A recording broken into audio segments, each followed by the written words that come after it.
sosial adalah sebuah media online dengan para penggunanya bisa dengan mudah berpartisipasi, berbagi, dan menciptakan isi meliputi blog, jejaring sosial, wiki, forum, dan dunia virtual.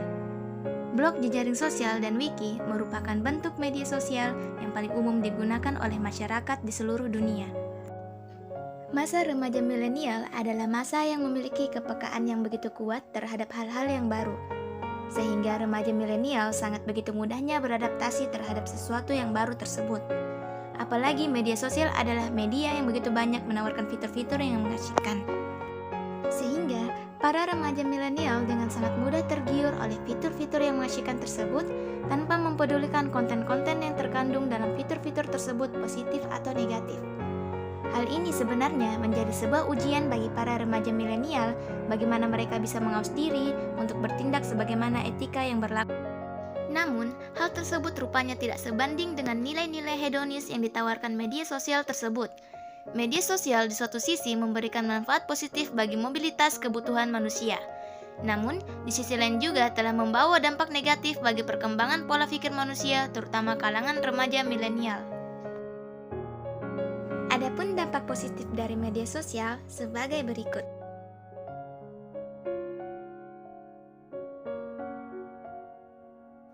1. Memperluas jaringan pertemanan.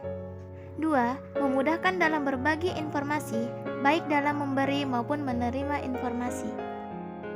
3. Tumbuhnya rasa sudah diakui sehingga meningkatkan rasa percaya diri. 4. Menumbuhkan pemikiran yang kritis. Kemudian, 5. Mampu meningkatkan kemampuan dalam menggunakan teknologi. 6. Memperluas wawasan pengetahuan remaja. 7. Mampu meningkatkan rasa menghargai privasi orang lain. Dan 8. Dapat meningkatkan kemampuan berkomunikasi dengan orang lain.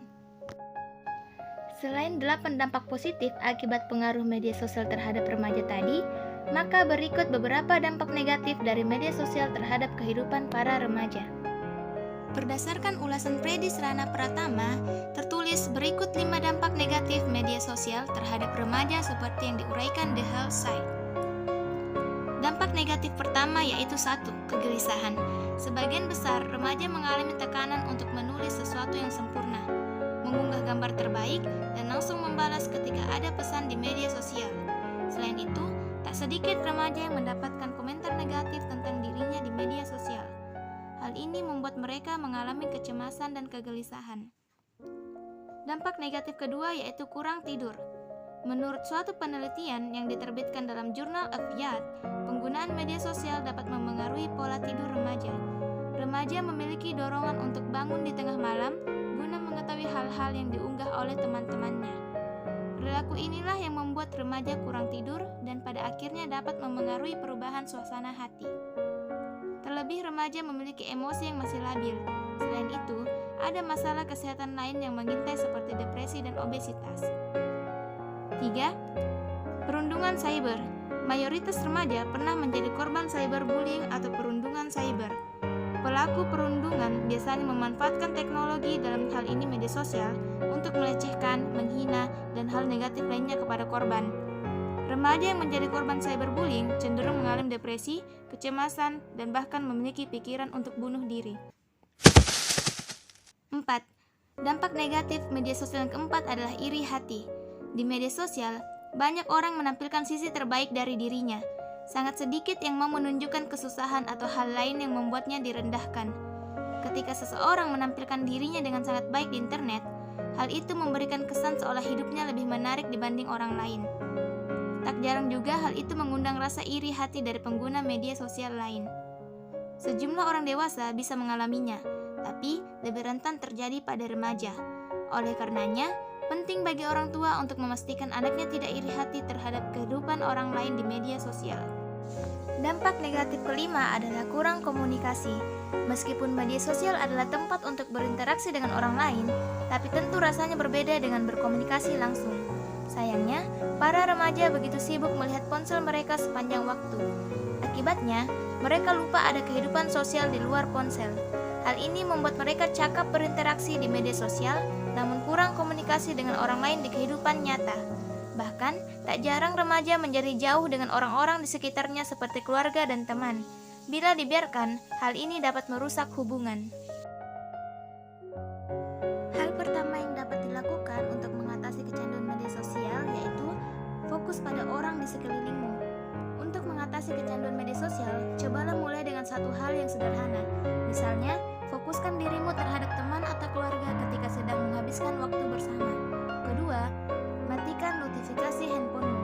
Cara yang satu ini juga tidak kalah ampuh untuk mencegah kecanduan media sosial.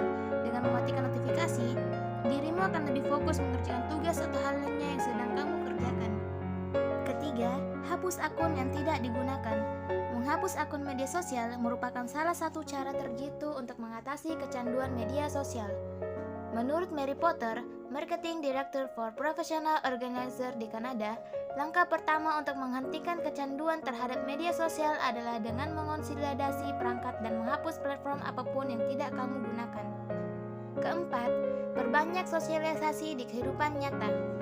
Sebenarnya memang tak ada salahnya berkomunikasi via media sosial yang menyediakan fitur seperti FaceTime.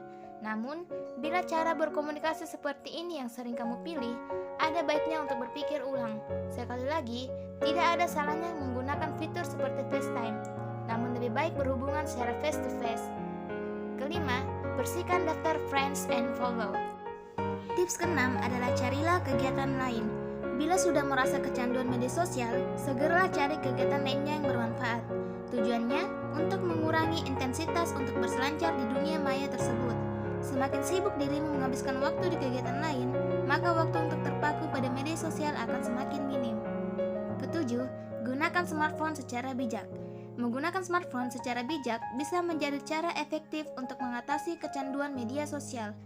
Ketika menggunakannya dengan bijak, ada manfaat lainnya yang bisa kamu dapatkan dari media sosial. Tidak cuma itu, kamu juga bisa merasa lebih nyaman bila menggunakan media sosial dengan cerdas. Ingat, bagaimana media sosial berdampak itu bergantung bagaimana dirimu menggunakannya.